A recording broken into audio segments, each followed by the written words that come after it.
And we're very pleased to have Doug Callaway in to really share the entire story of the Georgia Alliance and the recent referendum efforts, and really shed some light as we think forward and how we might do our efforts on a regional scale here in Northeast Florida. Thanks, Jeff. Thanks, Jeff. It's good to be with you. I got to tell you, after hearing all these other speakers, Joe, you've heard me say this before, I feel a little bit like Jennifer Lopez's most recent husband or boyfriend. I know I'm not the first, but I'm still happy to be here, so it's good to be with you guys. Anyways, what we're going to do in the interest of time is talk about real quick how to solve this problem. At least the approach that the Georgia legislature tried in, after 3 years, in 2010, the Georgia legislature passed, thank you, passed what was called TIA, the Transportation Investment Act. That was the actual name for it. In Georgia, you have what they call special purpose local option sales taxes. Now, you know what I'm talking about. They're called SPLOST. Horrible name, okay? Terrific idea, but horrible name. And they use them to pass local penny sales tax increase for a specific set of time for education, for schools, or for local roads. So when they passed this Transportation Investment Act, they tacked a T in front of that and called it T-SPLOST, which is a really bad name, okay? But it's a great idea. When I was interviewing with Chris Clark, the chairman or the president of the Georgia Chamber of Commerce back in October of 11, before I took this job, he kept mentioning this phrase, T-SPLOST. And I had to stop him, and I said, what is that? It sounds like something you step in and you need to scrape off your shoe when you get out of your car. And well, we won't go there either. Anyway, so he explained what it was all about. And so what you had was this. I'm going to tell you what happened and give you the rest of the story, and then show you quickly how we sold it. You heard Matt talking about a sales tax increase, or excuse me, a gas tax increase. The penny sales tax that was on the referendum in Georgia last summer equated to a 25-cent increase in the gas tax. So a penny sales tax equated to 25 cents. Talk about big, hairy, audacious goals. That's what it was. Now, here's what you may have, informal poll. We'll do hands here. How many people think the transportation referendum, the T-SPLOST in Georgia, passed? How many think it failed? How many think it was a mixed bag? Y'all are all right in some way, shape, or form, okay? Here's what you had. When they passed the legislation, it was, the vote would take place the exact same day, July 31st. How's that for a wonderful time to have a vote, okay? First of all, I'm moving up from from Florida, ran Floridians for Better Transportation for 9 years, worked with Stephanie at DOT for a long time, and I'm back there now. But let's be honest, Georgia is a very red state, and you're trying to persuade voters to pass a sales tax increase on themselves. And oh, by the way, we won't put it on the general election ballot in November when you have everybody turn out. We'll put it on the primary ballot, July 31st, when no one's focused on it. So the vote took place the same day, but you had 12 separate regions of Georgia all voting on it independently.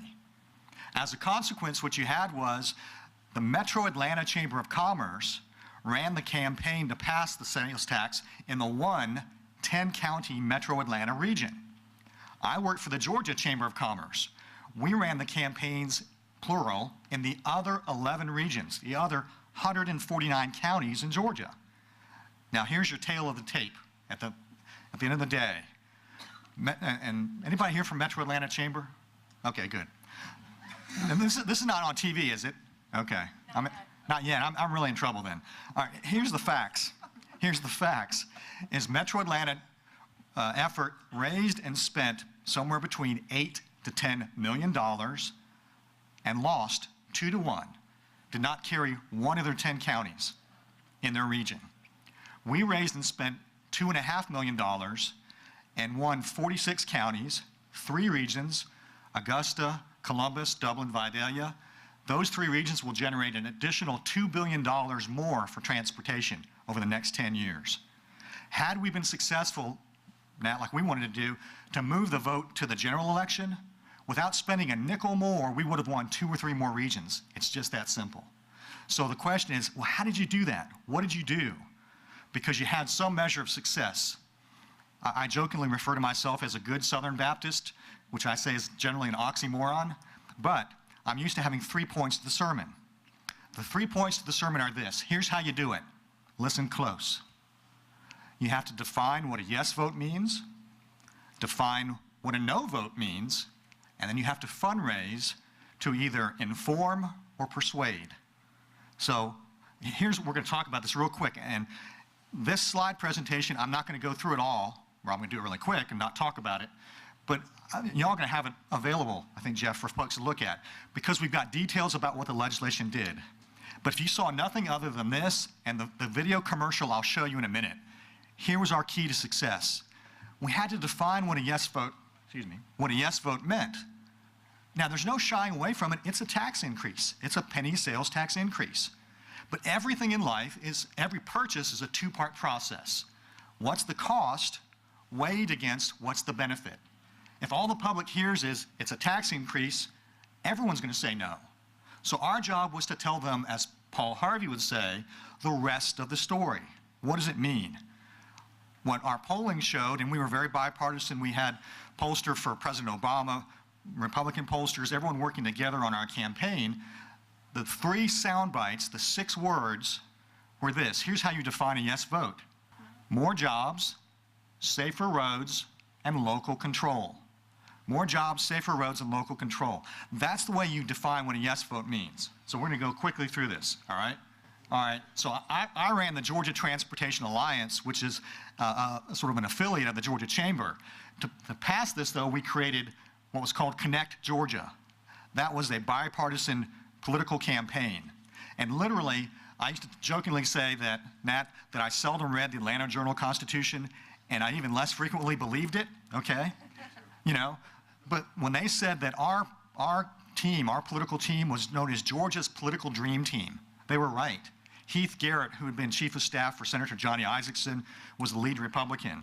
Chris Carpenter, who had been general counsel to Roy Barnes, the last Democrat governor, and chief of staff to Mark Taylor, the last Democrat lieutenant governor, were the leads. Like I said, we had President Obama's pollster, Cornell Belcher, working for us. We had John McLaughlin, Republican pollster. Very bipartisan team. So they did a great job for us. Now, I'm going to blow by this because this is how the money was spent, all this kind of stuff. We'll come back to that if we need to. So how do we communicate what it was really about? We define a yes vote, define a no vote, and then fundraise to inform. And some might say persuade, but to inform. The bottom line is you've got to sell truth and offer hope. That's the way you've got to do this. All right? So the jobs issue was huge in Georgia. I plucked out statistics where you had economists from UGA in late 2011 saying that Georgia's economy won't return to pre-recession levels of employment until 2020. I'm no math whiz, but that's a long ways off. You had a state senator, this is in 2011, saying that Georgia's unemployment rate had been exceeding the national average for over 50 consecutive months, not weeks. I love it when the reporters do a PolitiFact check and the infamous truthometer comes back true. They continue to exceed the national average. Older drivers, you've got safety issues in Georgia I won't go into. Georgia is the 8th in population. In terms of older drivers, which is defined as 65 and older, they're 12th, and yet they're 5th and 6th in traffic fatalities and accidents. You got a problem with safety. And the bottom line is that Georgia's economy needs transportation to make it work, just like Florida's does. So here's what the vote is about. I'm going to blow by this. Jobs, you know. Here was the maps that showed you, okay, and what we did was 2 things. In each region, we had to run local campaigns in each region, and in each one, you knew how much money was going to be generated. What I skipped over was the law said that in each region, you would have a regional roundtable that would come together, and you'd have a county commission member and a mayor from each county come together and form a regional roundtable, and they would pick projects of regional nature for 75% of that money. So all the money stayed local. 75% of it was spent on projects already identified. The other 25% came back to individual counties and cities to do what they wanted with. So 75% for regional, 25% for local. That's 100%. All the money stayed local. That was a big deal because in our polling showed everyone in Atlanta thought our money's going to be shipped outside Atlanta to fund projects the rest of the state. Everyone outside Atlanta thought our money's going to be sucked up to Atlanta and neither was true. But we had a huge confidence and trust issue to overcome. Even when we read in our polling in November of 11, read the question that the law requires that all the money, you can't spend it, 60% of the people still didn't believe it. So you had a huge trust mountain to climb. So that was the projects. Had all 12 regions passed it, it would have generated $19 billion more for transportation in Georgia over the next 10 years. That's a lot of money. All right, so what we did was this. We knew this, one thing, and I'll be real quick. I know you're short on time. But here's what we had to do was, how do you sell an issue? If Jeff's the candidate in a candidate campaign, when I'm going into the voting booth, for better or for worse, I've got Jeff's face in my mind. I'm either voting for or against Jeff. On a transportation referendum, a penny, whose picture is in your mind? What we knew was the projects had to be the candidate. The projects have to be the candidate. So we actually had a 501c3 part of our organization that could raise money and use it only for education. To us, that was just as good as the 501c4 dollars for advocacy. Because what we knew was, once people knew what the projects were, they became supporters. Now you're thinking Callaway's just, talking fast and throwing out lines. That's the absolute truth. I was doing a talk radio show in Macon, Georgia, which is a lot of fun, let me tell you. Morning talk radio show with two guys from the waist up. They've got suit and tie on. Behind the radio monitor counter, they've got blue jeans and cowboy boots, and they're dipping snuff. So it was a lot of fun. But I literally handed, one of the guys was opposed to T-Splost, on air, live. I handed him the list of projects for Middle Georgia, for Macon. I'm not making this up. The guy goes, oh, I didn't know that was in there. Well, that's a good project. Well, gosh, we need to pass this. He went from being an atheist to an agnostic to a believer in about 15 seconds on air. Okay? Same thing. I was talking to the senior business writer in Savannah. Now, she's right of center politically, and so I had her convinced intellectually that this was a good deal for Savannah. It wasn't until she was handed the project list for Savannah, and she went down, and I'm not kidding, and found the project, singular, that she cared about. She went down, okay. And then she asked me, don't report this if you're a reporter. She asked, do you want the favorable story about T-Splost now or later? In 33 years in politics, I've never had the reporter ask that. I said both, and I want a favorable editorial as well. So they were very helpful. So we had to define what a yes vote meant. But the way to do that was we had a mailer. Here's the cover of one of our mailers. And all it said was, it was very stark white. It had a penny. We're talking about a penny sales tax. So the question was, how far can a penny go? And we had the list of projects. This is for Savannah, all across coastal Georgia. We knew if we got the list of projects in people's hands, we win. The funny throwaway one-liner I would use is, in 33 years in politics, it's the first campaign I've been involved in where if we simply tell the truth, we win. What a novel concept, okay? So that was it. Now here's the backside of it. A penny can do a lot for, and we would tailor it to each specific region. For coastal Georgia, vote yes. That was our sort of image, the bumper stickers. Now, vote yes. We actually had brochures that did the same thing. More jobs, safer roads, local control. We put the money in front of people, and then we did the calculation. The US DOT ballpark figure is, for every billion raised, it equates to about 27,000 jobs. Now, you can argue if that's exact, but that's pretty good. So we did the number.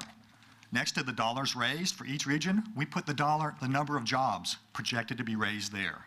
All politics is local. People care about that. All right, let's go. All right, let me go back, sorry. Now, can you pull up the video? Pull up the video, because here's what we try to do is, we wanted to make sure folks felt like this was local. This wasn't somebody from Atlanta paratrooping in or parachuting in to steal our money. So we chose not to have any politicians or sports figures or celebrities.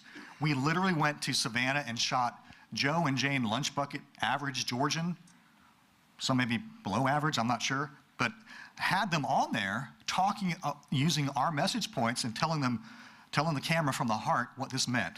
So here was the commercial. We can condense down 4 different ones to create this one. So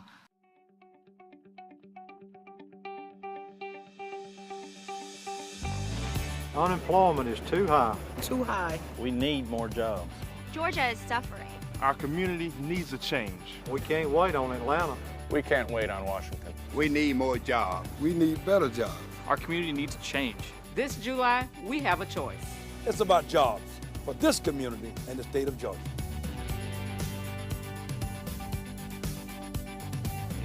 Georgia's economy is built on transportation. Somebody has to fix the roads and bridges. We need better roads. Safer roads. Some roads are too congested. We need to repair a few bridges. With 1 penny more, we can repair our roads. It's about our future. You bet it's worth it. I'm voting yes. For more jobs and safer roads. Yes, on one. Our transportation referendum.